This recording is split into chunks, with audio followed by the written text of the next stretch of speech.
அனைவருக்கும் வணக்கம். கன்னிராசிக்காரர்களுக்கு புதிய வாய்ப்பும் வெற்றி மீது வெற்றி வரும் நேரம் என்று சொல்லக்கூடிய வகையில் அதிரடியான மாற்றங்களையும் வளர்ச்சிக்கான நல்ல வாய்ப்பையும் சந்தர்ப்பத்தையும் இந்த வேளையில் எந்தெந்த விஷயங்களில் கன்னிராசிக்காரர்கள் சந்திப்பதற்கான முதன்மையான யோகம் கிடைக்கிறது. அதோடு மட்டுமல்லாது காரிய தடைகள் தகர்த்தெறியப்படுவதோடு புதிய வாய்ப்பும் வெற்றி மீது வெற்றி வரும் நேரம் என்று சொல்லக்கூடிய வகையில் ஏப்ரல் 22 முதல் அடுத்த 7 நாட்கள் இந்த வாரம் எப்படி அமைய போகிறது என்பதை ஆராய்ந்து பார்க்கும்போது உறுதியாகவே கன்னிராசிக்காரர்களுக்கு மிக சிறப்பாக ராகு கேது பயிற்சி, சந்திர பயிற்சி என கிரகநிலைகளில் ஏற்படக்கூடிய மாறுதல் மிக சிறப்பான முன்னேற்ற வாய்ப்பையும் வளர்ச்சிக்கான வெற்றிக்கான நல்ல சந்தர்ப்பத்தையும் உறுதியாக ஏற்படுத்தி கொடுக்கிறது. அதிலும் குறிப்பாக இந்த வேளையில் 9ஆம் இடமான பாக்கியஸ்தானத்தின் இறுதி தருவாயில் வலம் வருகிறாருங்க. முழு சுபகிரகமாக இருக்கக்கூடிய குரு பகவான் அவருடைய சுப பார்வை ஜென்மராசிக்கு கிடைப்பது பல வகையில நன்மை நிறைவாக கிடைப்பதற்கான வாய்ப்பையும் சந்தர்ப்பத்தையும் நிறைவாகவே அள்ளி கொடுக்கிறது. குரு பரிவர்த்தனை யோகம் நிறைவாக கிடைக்கக்கூடிய இந்த வேளையில் பல வகையில நன்மை நிறைவாக கிடைப்பதோடு நீங்கள் எதிர்பார்க்கக்கூடிய பல காரியங்கள் தடை சிரமம் சிக்கல் இல்லாமல் எளிதில் கைகூடுவதோடு முன்னேற்றத்தையும் வளர்ச்சியையும் நிறைவாக சந்திக்கக்கூடிய வகையில் கன்னிராசிக்காரர்களுக்கு நல்ல வாய்ப்பும் சந்தர்ப்பமும் இந்த வேளையில் சிக்கல் சிரமமின்றி எளிதில் கைகூட போகிறது. அதோடு மட்டுமல்லாது குரு பார்க்கின் கோடி நன்மை என்று சொல்லக்கூடிய வகையில் ஜென்மம் 3, 5 ஆகிய இடங்களில் குரு பகவானின் பார்வை பதிவதால் பல்வேறு வகையான தடை தாமதங்கள் நெருக்கடிகள் இந்த தருணத்தில் விலகி முன்னேற்றத்தையும் வளர்ச்சியையும் எவ்விதமான சிக்கலும் சிரமமும் இன்றி கன்னிராசிக்காரர்கள் எளிதில் பயன்படுத்திக் கொள்வதற்கான நல்ல வாய்ப்பும் சந்தர்ப்பமும் உறுதியாகவே உங்களை தேடி வருகிறது. அதோடு மட்டுமல்லாது திருக்கணிதத்தின்படி 6ல் தான் ஆட்சி பலம் பெற்றிருக்கிறார் சனி. வாக்கிய பஞ்சாகமத்தின்படி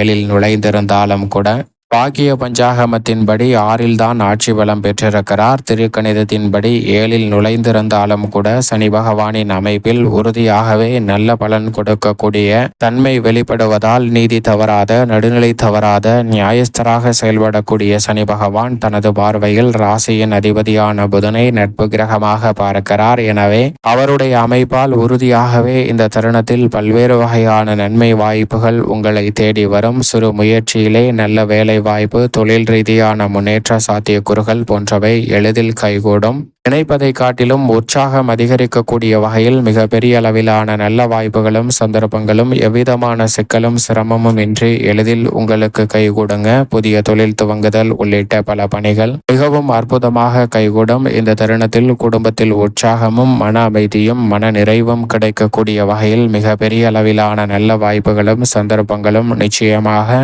உங்களை தேடி வரப்போகிறது. எனவே மிக பெரிய அளவில் மனதிற்கு பிடித்த நல்ல வாய்ப்பும் சந்தர்ப்பமும் இந்த வேளையில் எவ்விதமான சிக்கலும் இன்றி உங்களை தேடி வரும். பல்வேறு வகையான சிந்தனைகளில் மனம் சென்று பல சிந்தனைகளால் மனதில் பாதிப்பும் கஷ்டமும் ஏற்பட்டு வந்த சூழலில் உறுதியாகவே கன்னிராசிக்காரர்களுக்கு நிறைவான மாற்றம் இந்த வேளையில் உங்களை தேடி வருகிறது. திடீரென பல விஷயங்களில் சிறப்பாகவும் தெளிவு பிறக்கக்கூடிய ஒரு தருணமாகவும் அமைய போகிறது. சந்திரனை பொறுத்த வரைக்கும் இந்த வேளையில் 6, 7, 8 மற்றும் 9 ஆகிய இடங்களில் வலம் பெற போகிறார். இந்த வாரத்தின் இறுதியில் 9ல் உச்சம் பெற போகிறார். 27ஆம் தேதி அன்று சூரியனுடன் இணைந்து அமாவாசை தினத்தை ஏற்படுத்துகிறாருங்க. அன்றைய தினத்தில் உறுதியாகவே கன்னிராசிக்காரர்கள் முன்னோர் வழிபாட்டையும் குலதெய்வ வழிபாட்டையும் மேற்கொள்ளுங்கள். மிக பெரிய அளவிலான தடை தாமதங்கள் சிக்கல் சிரமங்கள் உங்களுடைய வாழ்வில் விலகுவதோடு மட்டுமல்லாது புதிய வாய்ப்பும் வெற்றி மீது வெற்றி வருவதற்கான நல்ல சந்தர்ப்பம் கிடைக்கும். முன்னோர் வழிபாட்டை மேற்கொள்வதால் பித்ரு தோஷம் பித்ரு கர்மா என்று சொல்லக்கூடிய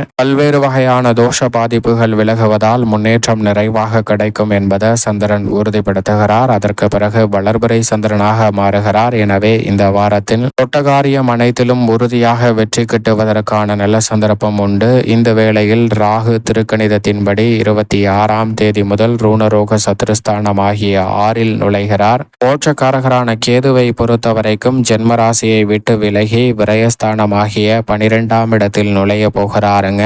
இது முதன்மையான அதிர்ஷ்ட யோக வாய்ப்புகளை நிச்சயமாக ஏற்படுத்தி கொடுக்க போகிறது. விரய செலவுகள் சுப விரயங்களாக மாறுவதோடு நிழல் கிரகமான ராகு மற்றும் கேதுவின் அமைப்பால் முன்னேற்றமும் வளர்ச்சியும் நிறைவாக இந்த வேளையில் எவ்விதமான சிக்கலும் சிரமமும் இன்றி உங்களை தேடி வருகிறது என்பதை திட்டவட்டமாகவும் தெளிவாகவும் துல்லியமாகவும் உறுதிப்படுத்தி கொடுக்கிறது. எனவே இந்த சந்தர்ப்பத்தை தவற விட்டுவிட வேண்டாம். நிழல் கிரகமான ராகு கேது பின்னோக்கி நகர்ந்து கன்னிராசிக்காரர்களுடைய வாழ்க்கையின் முன்னேற்றத்திற்கு அடித்தளமிடக்கூடிய சிறப்பான தருணமாக அமைய போகிறது. யோகஸ்தானத்திற்குள் ராகு நுழைவதால் பல்வேறு வகையில திடீர் அதிர்ஷ்ட யோக வாய்ப்புகள் இந்த தருணத்துல புதிய வாய்ப்புகளாக உங்களை தேடி வருவதோடு வெற்றி மீது வெற்றி வரக்கூடிய அற்புதமான தருணமாகவும் இனிமையான நேரமாகவும் அமைவதற்கான முதன்மையான அதிர்ஷ்ட யோகம் நிச்சயமாக உங்களை தேடி வருகிறது. எனவே இந்த தருணத்தை தவறவிடாமல் நிச்சயமாக பயன்படுத்தி கொள்ளுங்கள். மிக பெரிய அளவிலான வளர்ச்சியும் முன்னேற்ற வாய்ப்புகளும்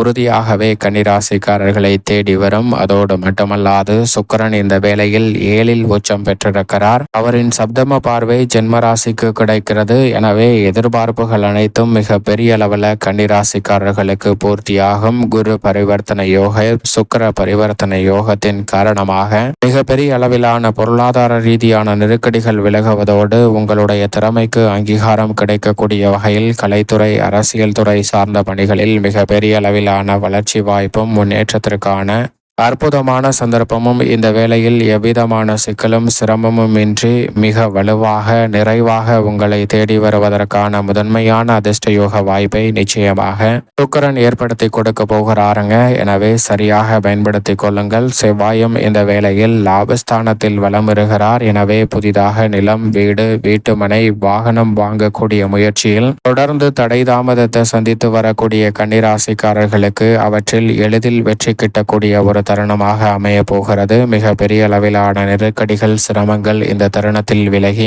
முன்னேற்றமும் வளர்ச்சியும் நிறைவாக கிடைப்பதோடு முன்னேற்றத்திற்கு முட்டுக்கட்டையிட்ட பல காரிய தடைகள் இந்த தருணத்தில் விலகி மிக சிறப்பான வளர்ச்சியையும் முன்னேற்ற வாய்ப்புகளையும் இந்த வேளையில் உறுதியாக சந்திப்பதற்கான முதன்மையான அதிர்ஷ்ட யோக வாய்ப்புகள் உங்களை தேடி வருகிறது. அதோடு மட்டுமல்லாது சூரியன் அஷ்டமத்தில் இருந்தாலும் அங்கு உச்சம் பெற்றிருக்கிறார். முதன்மை கிரகமும் ஆளுமையும் அதிகாரமும் கொண்ட கிரகமாக இருக்கக்கூடிய சூரியன் உச்சம் பெற்றிருக்கக்கூடிய இந்த வேளையில் பல்வேறு வகையான தடை தாமதங்கள் நெருக்கடிகள் போன்றவற்றை உறுதியாக விலக்கி முன்னேற்றத்தை நிறைவாக சந்திக்க முடியும். ஆனால் ஆரோக்கியம் சார்ந்த விஷயங்களில் அதிக கவனம் தேவை. ஒரு முறைக்கு 2 முறை 3 முறை திட்டமிட்டு ஒரு செயலை செயல்படுத்த முயற்சி செய்யுங்கள். ஏனென்றால் சில அலைச்சலும் இருப்பதற்கான சாத்தியக்கூறுகள் உண்டு.